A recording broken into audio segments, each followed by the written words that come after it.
So the key here now, after letting the potatoes and the onions and the chiles and the tomatoes and the chicken stock just simmer and come together, is to take our milk, which is going to give it a little bit of creaminess, and just go ahead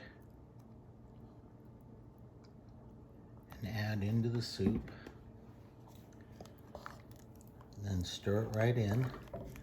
You can see the colors of the tomato. You can see the green of the chiles.